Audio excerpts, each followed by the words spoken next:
Hi everyone, welcome to part 2 of the Pineapple Crunch quilt. Last week I showed you paper foundation piecing techniques to make these pineapple blocks, and this time I'm going to demonstrate making a variation on that pineapple block and then appliquing a hexagon into the center. So this week I'll be teaching you lots of my techniques for English paper piecing to make lovely little hexagon rosettes and do some hand applique. So let's get started. I just wanted to show you the difference between the block from part 1 to this week's block. So this is the pineapple block with the feature floral in the center, and we've got 1, 2, 3 pink strips and 1, 2, 3 green strips. Then this is our variation block, which we'll be making this time. And this one we've only got 2 green strips, 2 pink strips, 1 cream strip, and the triangles of the feature floral on the outside edge. So you need to print out your pattern sheet and follow the instructions and cut all of your pieces out. So that's what I've done here. And then we're ready to look at the pattern. So you'll need to print out 1 pattern sheet for each of the blocks you're going to make. So for the Pineapple Crunch quilt that I'm designing, I'm going to do 24 of these variation blocks with the hexagons appliqued to the center. So as last week, we will just cut outside the outside line, just about 1/8 of an inch. I always use paper scissors for this because you don't want to blunt your good fabric scissors. And then we're going to pre-fold on all of the lines. This helps us with the placement of all of our pieces. So I'll just cut this last bit and then start folding on the lines.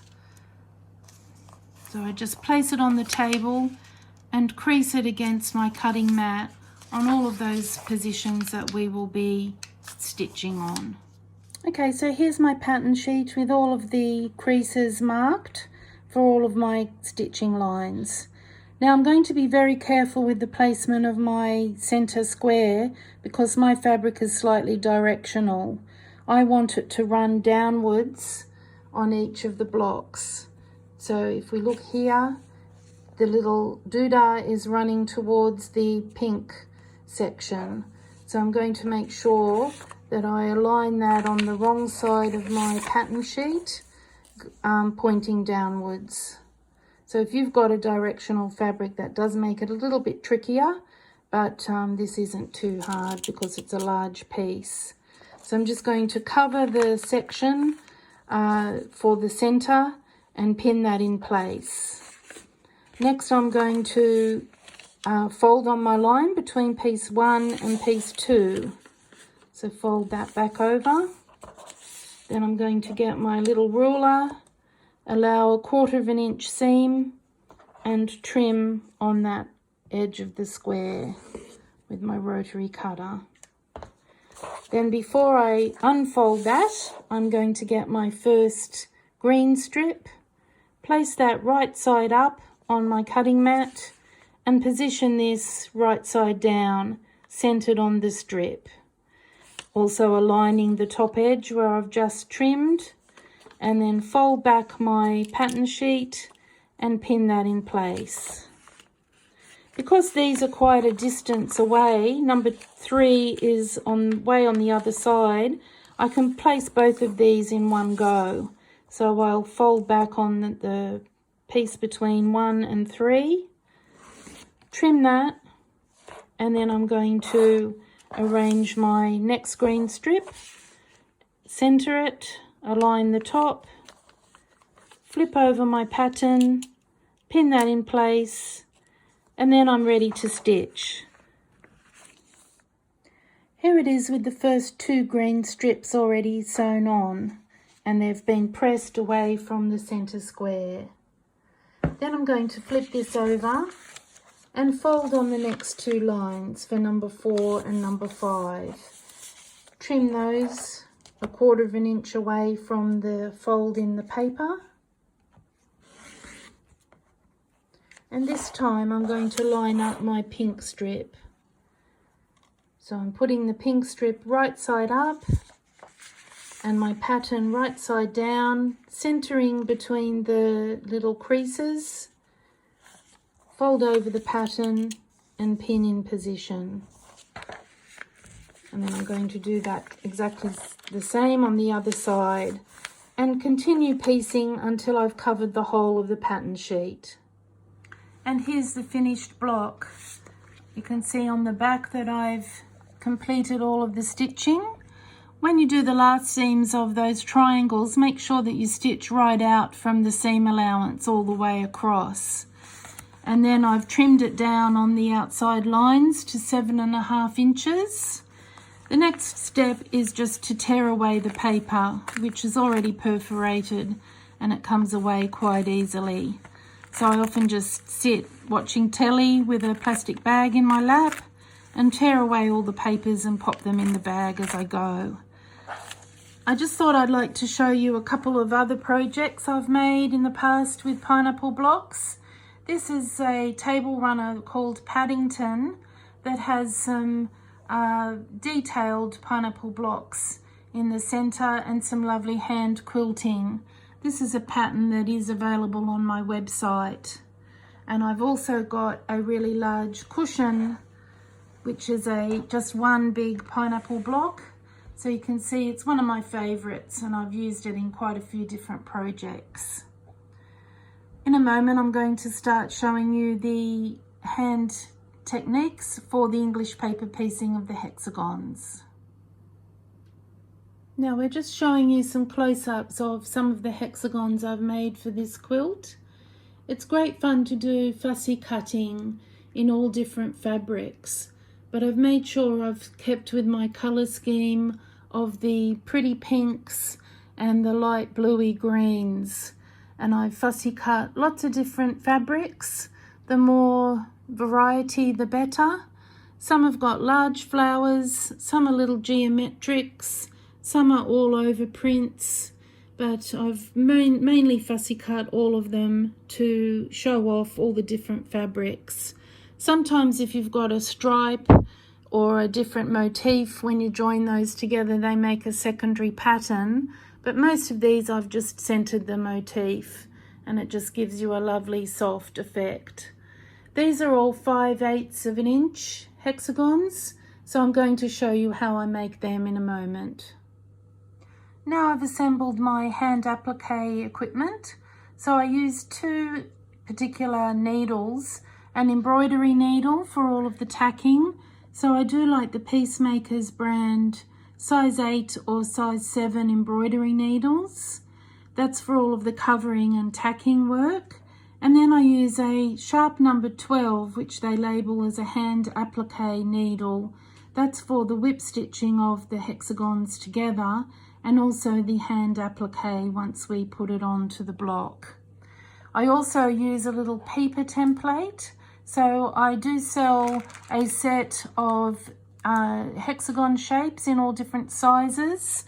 That will be on the website. That's a nice little kit and it contains the 5/8 inch hexagon shape that we need. Of course you need your papers. I've got a needle threader, a glue pen, some Roxanne's glue based it, my Orifil 50 weight thread. I do like to use a cotton thread and that's a lovely fine thread that gives you invisible stitches. And I've got a really lovely pair of Karen K. Buckley little fine sharp scissors. I've also got a sew line pencil. This is the trio one that has 3 different colours in it. So I'll use that in a moment.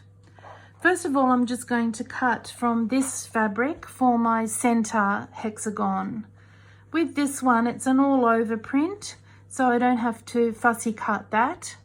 So I'm just going to get one of my paper templates, put a little dab of glue in the center. So make that fairly thickish, but not too big. And then turn that over and glue it onto the wrong side of my fabric. This one I'm just going to cut out by eye, adding a slightly generous 1/4 inch seam all the way around. So just cutting with my lovely sharp scissors. You get your eye in after you've cut a few of these. So slightly larger than 1/4 inch is a great size for the seam allowance. That's just that all over print.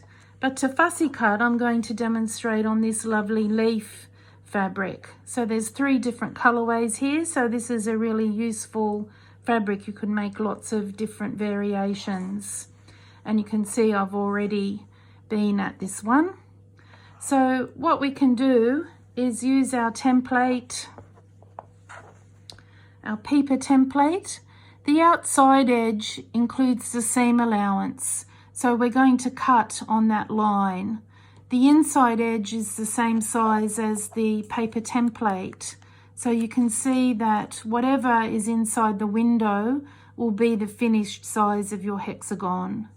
So I'm going to place it on the right hand side of the fabric, and I'm centering this little blue leaf. On this particular fabric, I can just use my lead pencil in the Soline Trio pencil, and I'm just going to mark right around the outside edge. I don't need to mark the inside line. Okay, then take that away. I'm going to then cut that out on the line. I don't want to snip all the way through the fabric because I might need some of that later. So I'm just going to take a little bite of fabric on the line and then continue cutting on that line with my sharp scissors. So this little peeper added my 1/4 inch seam allowance already. So just cutting that out on the line. And then the best trick to show you, I'm going to put that face down. Get my paper template back again, put it on the back of the cutout hexagon so that I can still see the leaf is centered in the middle. Then I'm going to get my glue pen and again do a little dab of glue on the back of the paper template. Flip it over, hold the template in place and slot my paper right in the center, and that will center my template exactly where I want it. Now I'm going to show you a special way of stitch basting your hexagons. So you can see on this completed rosette, I've done a line of stitching behind the hexagon just through the fabric only. None of the stitching goes through to the right side of the fabric. So it doesn't go through the paper. This stitching will stay in place. You don't have to unpick it. And it helps lay the seam allowance nice and flat. And I think it's quite quick, and I much prefer it to glue basting. It doesn't get messy, and once you've prepared all of your hexagons, they sit nice and flat. So I'm going to show you how I do that now. I've already covered these 2 little guys, and now I'm going to show you on the centerpiece.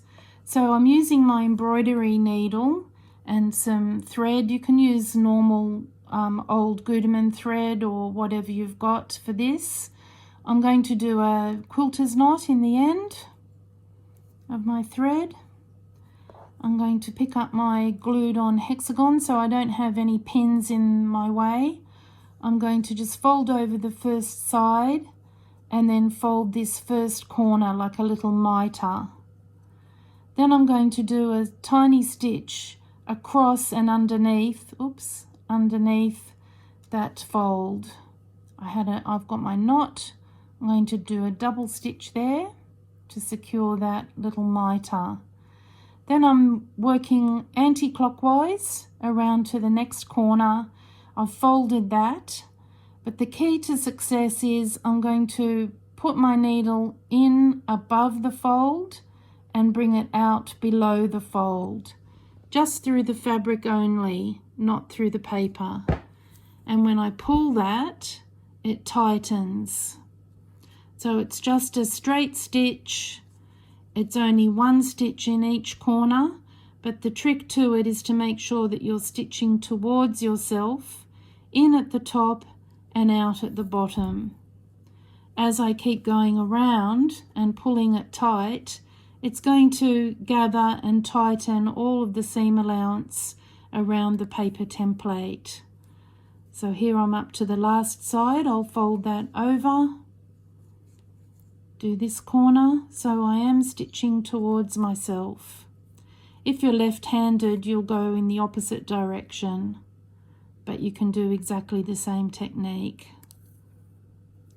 So I'm going to take my needle back to the beginning point so that I've got a line of thread on every side and do a double stitch right at the beginning.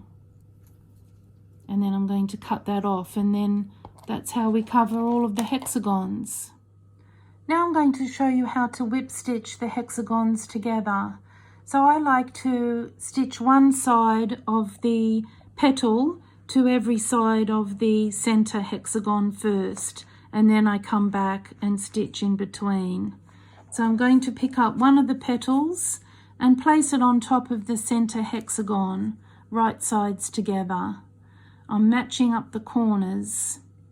Now I've got my hand applique needle, which is a nice small sharp number 12. I've also got a knot in the end, and I'm going to take the needle through the seam allowance and pop it out in the very corner of the hexagon. And when I pull it, that will bury the knot right in the corner. Then I'm going to do a tiny little slip stitch across the top of the two sides of the top of the hexagons. Within the first couple of stitches I'll do a loop knot, so before I pull that through I'll place my needle through the loop and pull that tight, and then that just secures my line of stitching. Then I'm just going to catch a couple of threads of both of the hexagon folds, and you'll notice that I'm making sure I place my needle straight across, perpendicular to the line of the fold. So I'm just catching a couple of threads on the fold and pulling that fairly firmly to give quite a nice tight tension. I put my stitches very close together, but not on top of each other, and you just keep stitching along there. I also try and match the thread colour to what I'm working with. In this case I've used a light neutrally cream colour that matches to the petal. When I open that out, I don't want to see any stitching, so that looks good. So I'll continue right to the end of this row, do another loop knot, then I'll move that hexagon out of the way and get my next petal, position it in place, and with the same thread stitch from one petal to the next and continue adding this petal onto the next line of the center hexagon. Here's one I finished earlier. So I had added each of the hexagons around the center. Then I finished that thread off and folded the center hexagon in half so that I could start here and stitch along each side of each of the hexagons to complete my flower. And there's my rosette. Now that my hexagon rosette is completed, I need to spray it with some Best Press spray starch.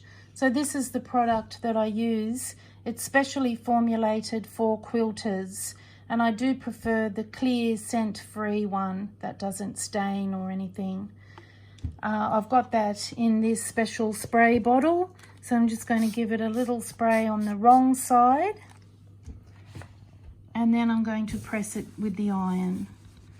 This actually will starch the seam allowances nice and flat, which is what we want. We want a lovely crisp edge on the right side. So you notice I've got a towel on my ironing board. I flipped it over. I don't need to spray the front. I'm just giving that a press. Flip it back and keep pressing until it's almost dry. If you've used glue to attach your hexagon papers to the fabric, this process loosens the glue because it dampens it a little bit. So just before it's completely dry, all I need to do is squeeze and pull out each of the hexagon papers. So these ones on the outside, I can squeeze those and pull them from the part that's supported by the stitching. So I'm not disturbing the outside edge, which is the edge we want to have nice and crisp for our applique. So these come out fairly easily. This size we can probably repress the papers and reuse them. But you can see I haven't unpicked any of that basting stitching. Just give that another little press. And that's ready to applique. Now that I've prepared my hexagon rosette, I'm going to position it in the center of the pineapple variation block that we made earlier. So I've measured it carefully. It's just over 3/4 of an inch from each of these sides and about 3/8 of an inch top and bottom. So I've made sure I've positioned it right in the center. I'm going to put an applique pin in the top hexagon just to hold that into position.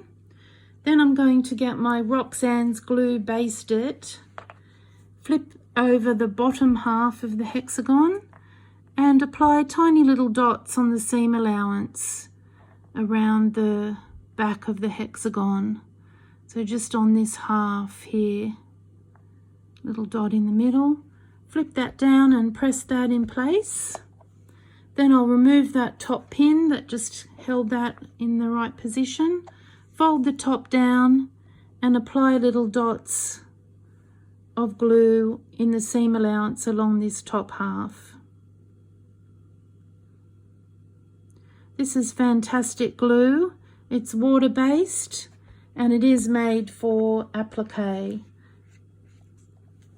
So that's in position. If I'm impatient and want to stitch it straight away, I would give it a little press on the wrong side to set the glue. But now I'm going to show you the stitching. Okay, now I'm ready to do my hand applique stitching. So this is the basis for all of the hand applique work that I do. I'm going to use my hand applique needle, the size 12 sharp.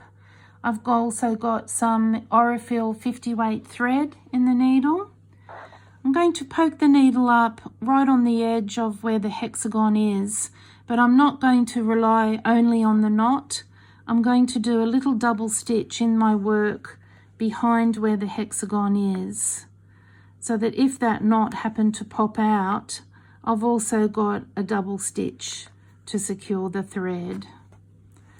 Then I'm going to turn it over and bring the needle out right in the edge of the hexagon shape.